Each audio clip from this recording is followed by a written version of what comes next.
Assalamualaikum warahmatullahi wabarakatuh.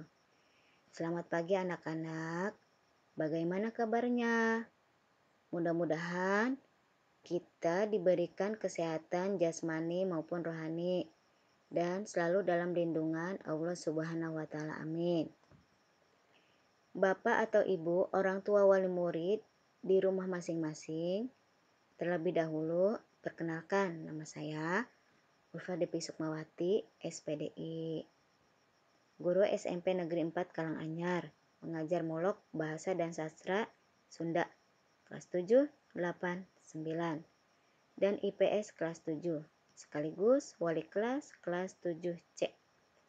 Di sini Ibu akan menyampaikan materi dalam rangka MPLS peserta didik kelas 7 SMP Negeri 4 Karanganyar. Tapi sebelumnya Ibu ucapkan selamat bergabung di SMP Negeri 4 Karanganyar. Materi yang akan disampaikan yaitu penumbuhan budi pekerti atau PBP.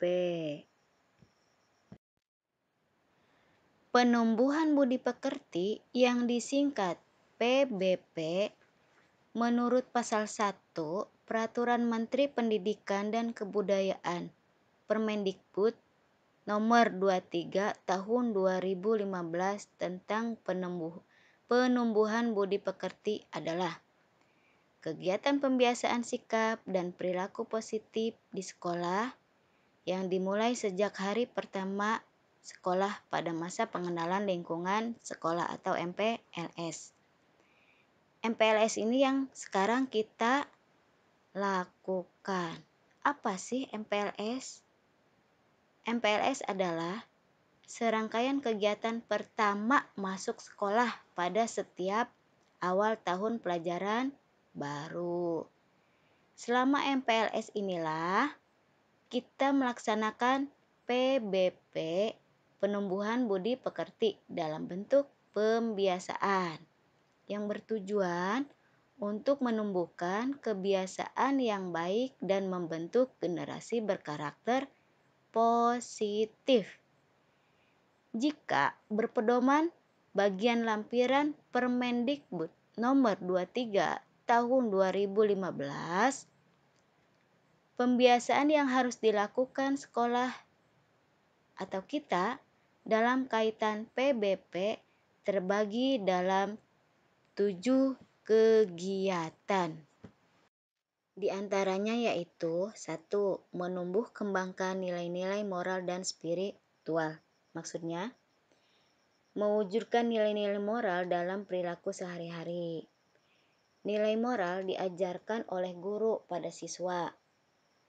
Lalu, guru dan siswa mengaplikasikannya secara rutin hingga menjadi kebiasaan dan akhirnya bisa membudaya.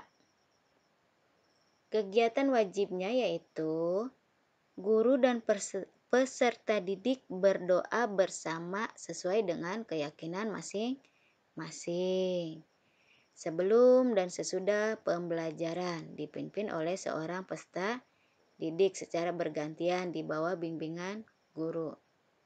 Jadi, sebelum dan sesudah kegiatan belajar mengajar diupayakan untuk berdoa sesuai keyakinannya masing-masing.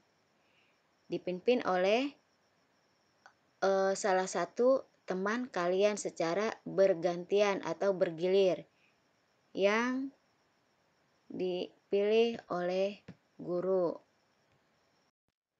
Yang kedua yaitu menumbuh kembangkan nilai-nilai kebangsaan dan kebinekaan. Menumbuhkan rasa cinta tanah air dan menerima keberagaman sebagai anugerah untuk bangsa Indonesia. Anugerah yang harus dirasakan dan disyukuri sehingga manfaatnya bisa terasa dalam kehidupan sehari-hari.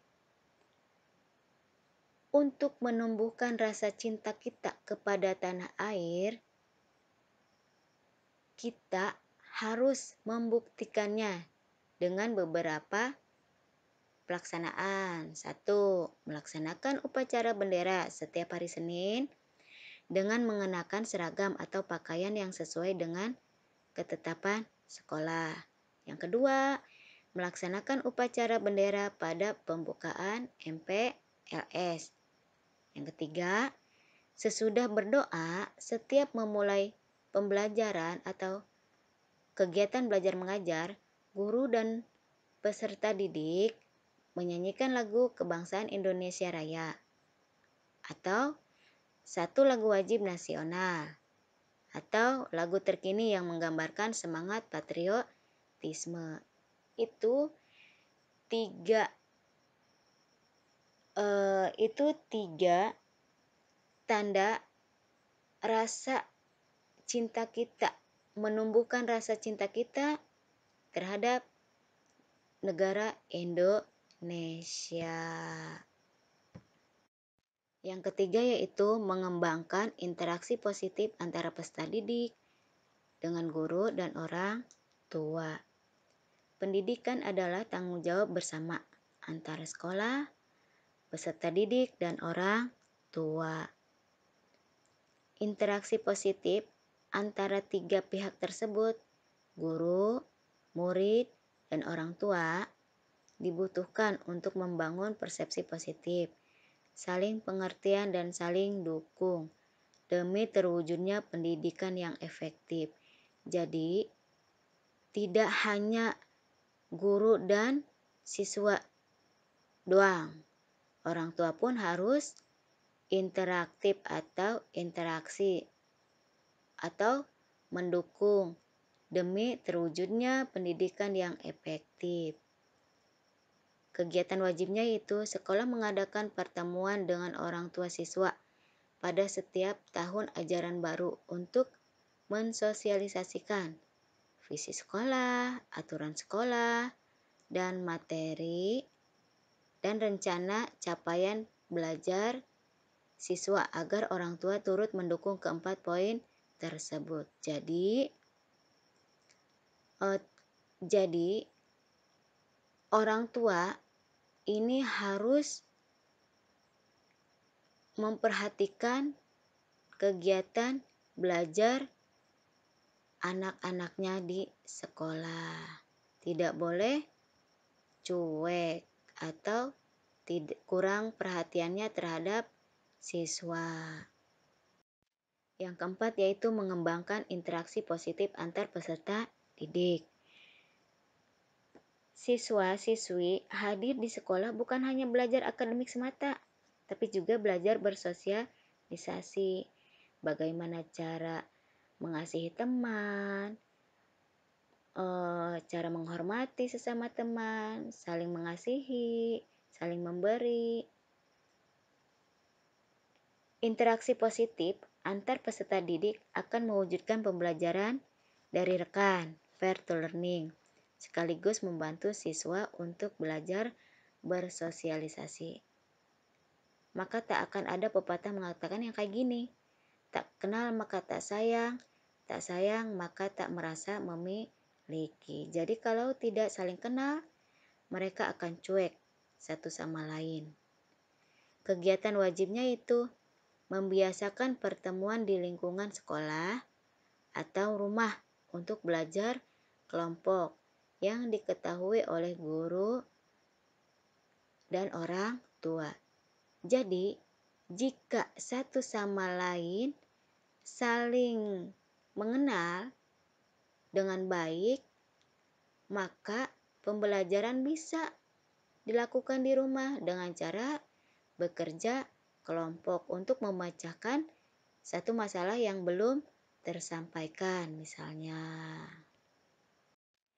Yang kelima yaitu merawat diri dan lingkungan sekolah. Lingkungan sekolah akan mempengaruhi warga sekolah, yaitu warga sekolah diantaranya guru dan peserta didik, baik dari aspek fisik, emosi, maupun kesehatannya. Karena itu penting bagi warga sekolah untuk menjaga keamanan, kenyamanan, ketertiban, kebersihan, dan kesehatan lingkungan sekolah serta diri. Jadi sekolah itu harus dirawat, dibersihkan agar nyaman pembelajarannya. Jangan sampai dibiarkan begitu saja. Kegiatan wajibnya yaitu melakukan kerja bakti, pembersihan lingkungan sekolah dengan membentuk kelompok, lintas kelas, dan berbagi tugas sesuai usia dan kemampuan siswa. Agar apa? Agar terjadinya pembelajaran yang efektif, nyaman, dan tentram. Yang keenam yaitu mengembangkan potensi diri peserta didik secara utuh. Setiap siswa mempunyai potensi atau kemampuan yang beragam, beraneka ragam, bermacam-macam, tidak sama semua. Sekolah hendaknya memfasilitasi secara optimal agar siswa bisa mengembangkan potensinya. Sekolah adalah wadah untuk mengembangkan kemampuan siswa-siswi. Kegiatan wajibnya yaitu menggunakan 15 menit sebelum hari pembelajaran untuk membaca buku selain buku mata pelajaran ya. Bisa itu majalah, bisa itu juz amma juga bisa, dan lain sebagainya. Yang kedua, seluruh warga sekolah, guru, tenaga kependidikan, dan siswa memanfaatkan waktu sebelum memulai hari pembelajaran pada hari-hari tertentu untuk kegiatan olah fisik seperti senam kesegaran jasmani dilaksanakan secara berkala dan rutin, sekurang-kurangnya 1 kali dalam seminggu. Senam juga harus dilaksanakan. Agar apa? Agar tubuh kita sehat. Kalau sudah sehat, insya Allah pembelajaran pun akan nyaman. Yang terakhir yaitu melibatkan orang tua dan masyarakat di sekolah. Pendidikan adalah tanggung jawab bersama, tidak hanya guru semata. Karena itu, sekolah hendaknya melibatkan orang tua dan masyarakat dalam proses belajar. Ketertiban ini diharapkan akan berbuah dukungan dalam berbagai bentuk dari orang tua dan masyarakat. Jadi, peran orang tua, masyarakat itu sangat penting dalam pembelajaran siswa. Kegiatan wajibnya itu mengadakan pameran karya siswa pada setiap akhir tahun ajaran atau kenaikan kelas dengan mengundang orang tua dan masyarakat untuk memberi apresiasi pada siswa. Ya, seperti itu. Semua bentuk pembiasaan yang disampaikan di atas tadi diarahkan untuk mewujudkan tujuan kegiatan PBP, penumbuhan budi pekerti. Di antaranya tujuannya yaitu 1. Menjadikan sekolah sebagai taman belajar yang menyenangkan bagi siswa, guru, dan tenaga kependidikan. Yang kedua, menumbuh kembangkan kebiasaan yang baik sebagai bentuk pendidikan karakter sejak di keluarga, sekolah, dan masyarakat. Yang ketiga, menjadikan pendidikan sebagai gerakan yang melibatkan pemerintah daerah, masyarakat, dan keluarga. Yang keempat, menumbuh kembangkan lingkungan dan budaya belajar yang serasi antara keluarga, sekolah, dan masyarakat. Itulah 4 tujuan kegiatan penumbuhan budi pekerti. Ya. Satu hal yang perlu dipahami, penumbuhan budi pekerti sangat efektif jika dilakukan dalam situasi belajar normal. Karenanya, marilah kita berdoa dan mengikuti semua prosedur kesehatan dari pemerintah agar COVID-19 atau Corona di Indonesia segera berakhir. Amin. Tujuannya agar situasi seperti sedia kala dan pembelajaran tatap muka berjalan seperti biasa. Dan 4 tujuan yang tadi Ibu sampaikan terwujud dan nyata. Jangan sampai hanya hanya angan-angan saja, ya, anak-anak. Setelah pemaparan materi tadi, yaitu PBP, penumbuhan budi pekerti, Ibu akan memberikan pertanyaan di bawah ini, dan nanti kalian tulis soal dan jawabannya di kertas selembar, nanti diberikan kepada panitia MPLS. Jawablah pertanyaan-pertanyaan di bawah ini dengan benar. Kalau kalian menyimak, pasti kalian bisa menjawab pertanyaan dari Ibu. Satu pertanyaannya yaitu, apa landasan hukum tentang penumbuhan budi pekerti? Yang kedua, sebutkan kebiasaan yang berkaitan dengan PBP atau penumbuhan budi pekerti. Yang terakhir, sebutkan tujuan PBP. Mungkin sekian dari Ibu. Kurang dan lebihnya Ibu minta maaf. Wallahu muwaffiq ila aqwamit thoriq. Wassalamualaikum warahmatullahi wabarakatuh.